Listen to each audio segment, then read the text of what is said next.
नमस्कार मित्रों, exam clear classes में आप सभी का हार्दिक स्वागत है। हम पढ़ रहे थे राजस्थान का भौगोलिक सामान्य ज्ञान, जिसमें हमने पढ़ लिया था राजस्थान की स्थिति, विस्तार व भौतिक प्रदेश। आज हम पढ़ेंगे राजस्थान के प्रमुख पर्वत, पहाड़ियाँ व पठार। तो चलिए शुरुआत करते हैं। इससे पहले आपसे निवेदन है कि अगर आप चैनल पर नए हो तो चैनल को सब्सक्राइब जरूर करें, क्योंकि यहाँ पर संपूर्ण कोर्स तो करवाया ही जाएगा, साथ में परीक्षा के अंतिम दिनों में शानदार टेस्ट सीरीज भी चलाई जाएगी, जो आपकी सफलता के लिए रामबाण साबित होगी। तो चलिए शुरुआत करते हैं। सबसे पहले पढ़ते हैं हम राजस्थान के प्रमुख पर्वत, जिसमें से पहला पर्वत है गुरु शिखर।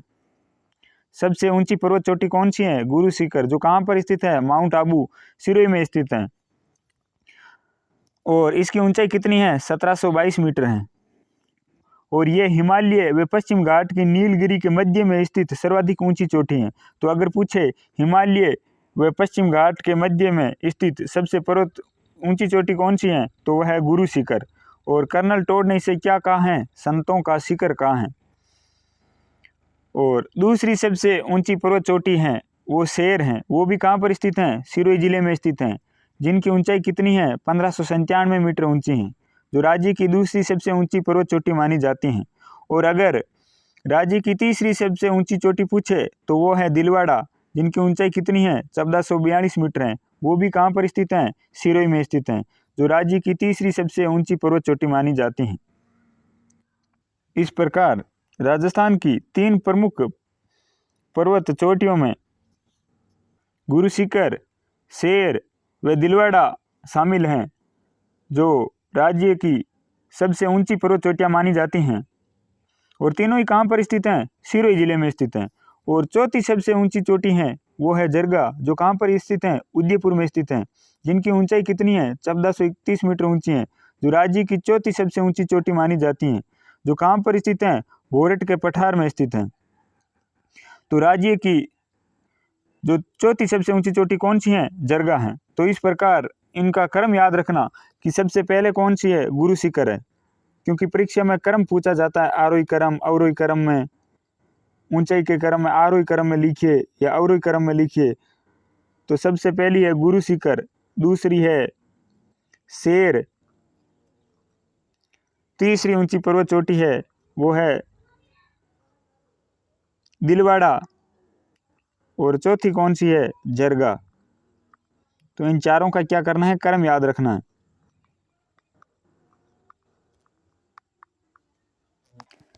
चलिए आगे बढ़ते हैं। मेसा का पठार है वो 620 मीटर ऊंचा है, जो कहाँ पर है? चित्तौड़गढ़ में है। और चित्तौड़गढ़ का किला भी किस पर स्थित है? मेसा के पठार पर स्थित है।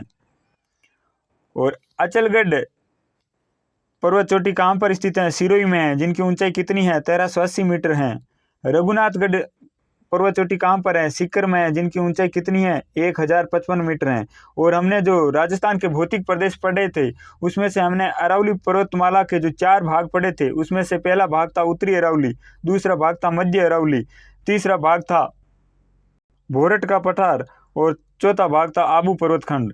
उसमें से जो उत्तरी अरावली है, उनकी सबसे ऊंची चोटी पूछे तो रघुनाथगढ़ शिखर है। यदि अरावली पर्वतीय भाग में यदि उत्तरी अरावली का पूछे तो हमेशा ध्यान रखना रघुनाथगढ़ शिखर सबसे ऊंची पर्वत चोटी मानी जाती है। और इनकी ऊंचाई कितनी है? 1055 मीटर है। और खो पर्वत चोटी कहाँ पर है? प्रश्न आ जाए कि खो पर्वत चोटी कहाँ पर स्थित है या इनकी ऊंचाई कितनी है, तो खो जयपुर में है, जिनकी ऊंचाई है 920 मीटर। और तारागढ़ कहाँ पर है? अजमेर में है, जिनकी ऊंचाई कितनी है? 873 मीटर। और मुकुंदवाड़ा की पहाड़ियाँ कहाँ पर स्थित हैं? हमने पढ़ा था हड़ौती का पठार या दक्षिण पूर्वी पठारी भाग यहाँ पर स्थित है। कोटा व झालावाड़, झालरापाटन झालावाड़ के बीच जो बीच का भाग है, वहाँ पर मुकुंदवाड़ा की पहाड़ियाँ स्थित हैं। तो कोटा व झालरापाटन के बीच स्थित भूभाग का ढाल दक्षिण से उत्तर की ओर है, अतः चंबल नदी दक्षिण से किसकी ओर बहती हैं? उत्तर की ओर बहती हैं। मालखेत की पहाड़ियाँ कहाँ पर हैं? सीकर में। ये सीकर की जो पहाड़ियाँ हैं, इनका स्थानीय नाम है मालखेत की पहाड़ियाँ। और हरस की पहाड़ियाँ भी कहाँ पर हैं? सीकर में है, जहाँ पर प्रसिद्ध जीन माता का मंदिर भी बना हुआ है। और सुंडा पर्वत कहाँ पर है? भीनमाल जालौर में, जहाँ पर सुंडा माता का मंदिर भी बना हुआ है। और राज्य का पहला रोपवे भी शुरू किया गया था। रोपवे मतलब उड़न खटोला, जो कब शुरू किया गया था? 2008 में उड़न खटोले से माता के मंदिर पर पहुंचा जाता था, जिनमें सुंडा माता का मंदिर स्थित है। इस पर्वत पर 2008 में राज्य का पहला रोपवे प्रारंभ किया गया है। और मालानी पर्वत श्रृंखला ये कहाँ पर है? जालोर और जो बाड़मेर का भाग है वहाँ यहाँ पर है। तो ये लूनी बेसिन का मध्यवर्ती घाटी के भाग, लूनी बेसिन जो लूनी नदी चल रही है उनके मध्यवर्ती घाटी का भाग जो मुख्यतः जालोर है कहाँ पर स्थित है? बाड़मेर में स्थित है। और पठार में पूछे कि सबसे ऊंचा पठार कौन सा है, तो वो है उड़िया का पठार। कौन सा है? उड़िया का पठार। पर्वत चोटी पूछे तो गुरु शिखर, जिनकी ऊंचाई 1722 मीटर है। और पठार पूछे तो वो उड़िया का पठार है, जो गुरु शिखर से महज कितना नीचा है? 160 मीटर ही नीचा है। सॉरी, गुरु शिखर से 360 मीटर नीचा है और आबू पर्वत से 160 मीटर ऊंचा है। याद रखना, उड़िया का पठार है वो गुरु शिखर से 362 मीटर क्या है? नीचा है। जबकि आबू पर्वतखंड से उड़िया का पठार कितना ऊंचा है? 160 मीटर ऊंचा है। तो पहला पठार जो राज्य का सबसे ऊंचा पठार है वो है उड़िया का पठार। उसके बाद में आता है आबू पर्वतखंड। आबू पर्वतखंड है दूसरा सबसे ऊंचा पठार है उड़िया के पठार के बाद, जिसकी औसत ऊंचाई कितनी है? 1200 मीटर से अधिक है। यहीं पर टोड रॉक एवं नॉन हॉर्न रॉक स्थित हैं। तो याद रखना, टोड रॉक एवं हॉर्न रॉक कहाँ स्थित हैं? आबू पर्वतखंड में।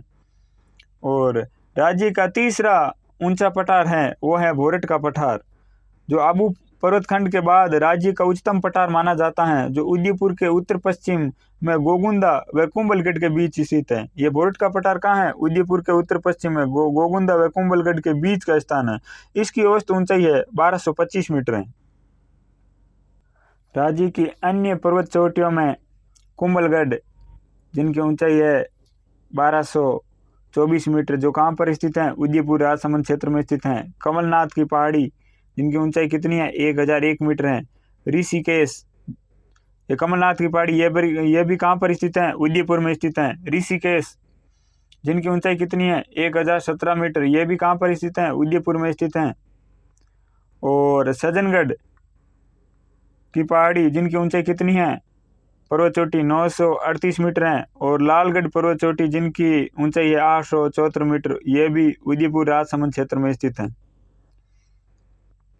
गिरवा क्या है?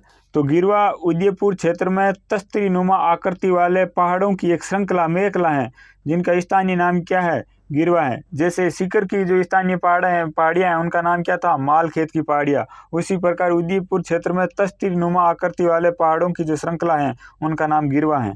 और मेरवाड़ा की पहाड़ियां जो अरावली पर्वत श्रेणियों का टोडगढ़ के समीप का भाग, जो मारवाड़ के मैदान को मेवाड़ के उच्च पठार को क्षेत्र से अलग करता है। ये याद रखना कि मेरवाड़ा की पहाड़ियाँ जो अरावली पर्वत श्रेणियों का टोडगढ़ के समीप का भाग है, जो क्या करता है? मारवाड़ के मैदान को मेवाड़ के उच्च पठार से अलग करता है। तो प्रश्न आ जाए कि मारवाड़ के मैदान को मेवाड़ के उच्च पठार से अलग करने वाली पहाड़ियों का नाम क्या है? तो मेरवाड़ा की पहाड़ियाँ हैं। छप्पन की पहाड़ियाँ व नाकोड़ा पर्वत, ये बाड़मेर में सिवाना पर्वत क्षेत्र में स्थित मुख्यतः गोलाकार पहाड़ियां हैं। इन्हें नाकोड़ा पर्वत के नाम से भी जाना जाता है। यहाँ प्रसिद्ध जैन मंदिर भी स्थित है। और लासड़िया का पठार कहाँ पर है? तो उदयपुर में जयसमंद के आगे पूर्व की ओर विच्छेदित कट्टा फटा जो पठार है उसे हम लासड़िया का पठार कहते हैं। और चित्तौड़गढ़ का किला किस पर स्थित था? मेसा के पठार पर स्थित। और जैसलमेर का जो किला है वो किस पर स्थित है? त्रिकुट पहाड़ी पर स्थित है। कौन सी पहाड़ी पर स्थित है? त्रिकुट पहाड़ी पर स्थित है।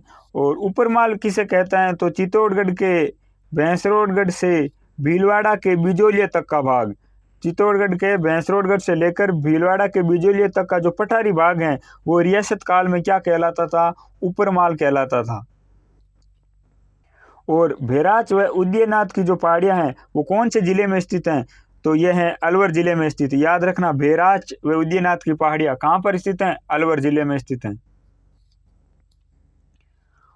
और मगरा किसे कहते हैं, तो उदयपुर का उत्तर पश्चिमी पर्वतीय भाग, यहीं जरगा पर्वत चोटी स्थित है, मगरा कहलाता है। तो उदयपुर का जो उत्तरी पश्चिमी पर्वतीय भाग है उसे क्या कहते हैं, हम जरगा कहते हैं। और गिरवा किसे कहते हैं, तो गिरवा कहते हैं उदयपुर का जो तस्तरी नुमा आकृति वाला पहाड़ों की जो श्रृंखला है उसे हम क्या बोलते हैं, गिरवा बोलते हैं। उदयपुर के चारों ओर तस्तरी नुमा जो पहाड़ियाँ हैं उनको हम क्या बोलते हैं, पहाड़ियों की जो श्रृंखला है उसे हम गिरवा बोलते हैं। और मगरा उदयपुर का उत्तर पश्चिमी पर्वतीय भाग है जिसे हम मगरा बोलते हैं। और ये हमने पढ़ लिया था खो कौन से जिले में स्थित है, जयपुर जिले में स्थित है। और बोम्बई आ जाए, बोम्बई तो कहाँ पर स्थित है, झुंझुनू में स्थित है, झुंझुनू जिले में स्थित है। तो खो की पहाड़ियाँ कहाँ स्थित हैं, जयपुर जिले में, बोम्बई झुंझुनू में। और ये भी याद रखना, डोरा पर्वत जिनकी ऊंचाई कितनी है, 869 मीटर है, जसवंतपुरा पर्वतीय क्षेत्र में स्थित है, ये जालोर जिले में स्थित है। तो डोरा पर्वत जो जसवंतपुरा पर्वतीय क्षेत्र है जालोर जिले में स्थित हैं। और जालोर जिले की पहाड़ियाँ कौन सी हैं, तो रोजा भाकर जिनकी ऊंचाई है 730 मीटर, इसराना भाकर जिनकी ऊंचाई है 839 मीटर, एवं झारोला पहाड़, ये सभी कहाँ पर स्थित हैं, जालोर पर्वतीय क्षेत्र जसवंतपुरा की पहाड़ियों में स्थित हैं। कहाँ स्थित हैं, जालोर पर्वतीय क्षेत्र जसवंतपुरा की पहाड़ियों में। रोजा भाकर, इसराना भाकर, झारोला, डोरा पर्वत, ये याद रखना। जालोर की डोरा पर्वत है, रोजा भाकर है, इसराना भाकर है, झारोला पहाड़ है, ये सभी जसवंतपुरा पहाड़ियाँ जालोर में स्थित हैं। और नाड़ किसे कहते हैं, नाड़ कहते हैं अरावली श्रेणियों के मध्य मेवाड़ क्षेत्र में स्थित तंग रास्ते जिसे हम दर्रे भी बोलते हैं। दर्रों को स्थानीय भाषा में क्या कहते हैं, नाड़ कहते हैं। और मेवाड़ में प्रमुख नालें या प्रमुख दरें कौन कौन सी हैं, तो जिलवा की नाल या जिसे हम बोलते हैं पगलिया की नाल भी बोलते हैं, ये मारवाड़ से मेवाड़ में आने का रास्ता प्रदान करती हैं। तो प्रश्न आ जाए कि मारवाड़ से मेवाड़ में आने का जो रास्ता प्रदान करती हैं वो कौन सी नाल है, वो है जिलवा की नाल या पगलिया की नाल। और दूसरी नाल है वो है या दरा है वो है सोमेश्वर की नाल, जो देसूरी से कुछ मील उत्तर में स्थित विकट तंग दरा है। और तीसरा है हाथीगुड़ा की नाल, जो देसूरी से दक्षिण में 5 मील दूर पर स्थित नाल है। कुंभलगढ़ का किला इसी नाल के नज़दीक है। तो प्रश्न आ जाए कि कुंभलगढ़ का किला किस नाल के नज़दीक है, तो हाथीगुड़ा नाल के नज़दीक है। अब हम राजस्थान के भौतिक प्रदेश से संबंधित कुछ महत्वपूर्ण तथ्यों की जानकारी प्राप्त करेंगे। तो सबसे पहले हम खादर के बारे में जानते हैं। खादर क्या है, तो चंबल बेसिन में 5 से 30 मीटर गहरी खड्डा युक्त बीहड़ भूमि को स्थानीय भाषा में क्या कहते हैं, खादर कहते हैं। और सबसे ज़्यादा बीहड़ भूमि किस जिले में स्थित है, तो याद रखना धौलपुर जिले में स्थित है। कौन से जिले में, धौलपुर जिले में। और दौरे किसे कहते हैं, ये सभी को पता है। रेगिस्तान में रेत के बड़े बड़े टीले जिनकी आकृति लहरदार होती हैं, बरखान के प्रकार के, अर्धचंद्राकार प्रकार के, दरियन है, ये सभी दौरों के प्रकार हैं। बरखान ये रेगिस्तान के रेत के अर्धचंद्राकार बड़े बड़े टीले हैं। ये एक स्थान से दूसरे स्थान पर गतिशील रहते हैं। और ये सबसे ज़्यादा कहाँ पर हैं, शेखावटी और बीकानेर में ये सबसे ज़्यादा बरखान प्रकार के दौरे पाए जाते हैं, ये भी याद रखना। और लघु मरुस्थल किसे कहते हैं, जो महान थार का मरुस्थल है ना उसका पूरी भाग, कौन सा भाग, महान थार मरुस्थल है उसका पूरी भाग जो कच्छ से लेकर कहाँ तक फैला हुआ है, गुजरात तक फैला हुआ है, वो लघु मरुस्थल कहलाता है। और बीहड़ भूमि या कंदराएं, ये पढ़ लिया था हमने कि चंबल नदी के द्वारा मिट्टी के भारी कटाव के कारण प्रवाह क्षेत्र में बन गई गहरी घाटियां व टीले क्या कहलाती हैं, बीहड़ भूमि कहलाती हैं, जहाँ पर डाकुओं का वास ज़्यादा रहता है। राजस्थान में सर्वाधिक बीहड़ भूमि कहाँ पर है, धौलपुर जिले में स्थित है, ये भी याद रखना। और राजस्थान व मध्य प्रदेश के सीमावर्ती जिले भिंड, मुरैना, धौलपुर आदि में ये कंदराएं बहुतायत मिलती हैं। और खड़ीन, ये प्रश्न पहले बार बार पूछा जाता था कि जैसलमेर के उत्तर दिशा में बड़ी संख्या में स्थित पलायन झीलें जो प्राय निम्न कागारों पर से घिरी रहती हैं उसे हम क्या बोलते हैं, खड़ीन। तो खड़ीन कहाँ पाई जाती हैं, जैसलमेर जिले में पाई जाती हैं। और दरियन, ये दौरों का ही प्रकार है। जैसलमेर जिले के ऐसे भूभाग में जहाँ आबादी लगभग नगण्य है, वहाँ पर आबादी नहीं है, केवल दौरे ही दौरे हैं, जो स्थानांतरित बालू का स्तूपों को स्थानीय भाषा में धरियन नाम से पुकारते हैं। बांगड़, ये हमने राजस्थान के भौतिक प्रदेश में भी पढ़ा था कि राजस्थान का जो पश्चिमी थार का मरुस्थल है उनको हमने दो भागों में बांटा था। एक तो पश्चिमी विशाल थार मरुस्थल और एक अर्ध शुष्क या बांगड़ प्रदेश। तो ये अरावली पर्वत एवं पश्चिमी मरुस्थल के मध्य का भाग है जो मुख्यतः झुंझुनू, सीकर व नागौर जिले में विस्तृत है। और ये भी प्रश्न बार बार पहले पूछा जाता था कि 56 का मैदान कहाँ पर स्थित है, तो बांसवाड़ा, डूंगरपुर व प्रतापगढ़ ये जिले याद रखना तीनों, क्योंकि कभी कभी इसमें एक जिला और डाल दिया जाता है या बांसवाड़ा को निकाल करके राजसमंद है, इस प्रकार के जिलों का याद रखना क्योंकि इस प्रकार के ऑप्शन आएंगे। तो बांसवाड़ा, डूंगरपुर व प्रतापगढ़ के बीच माई बेसिन में 56 ग्राम समूह या 56 नदी नालों का जो प्रवाही क्षेत्र है उसे हम 56 का मैदान कहते हैं। और पीड़माड़ का मैदान है वो अरावली श्रेणी में देवगढ़ के समीप स्थित पृथक निर्जन पहाड़ियाँ हैं जहाँ पर कोई मनुष्य निवास नहीं करता, कोई भी जन निवास नहीं करता, जिनका उच्च भूभाग टीले नुमा है, उसे हम पीड़माड़ का मैदान कहते हैं। और बीजासन का पहाड़ कहाँ पर है? मांडलगढ़। और मांडलगढ़ कहाँ पर स्थित है? भीलवाड़ा में स्थित है।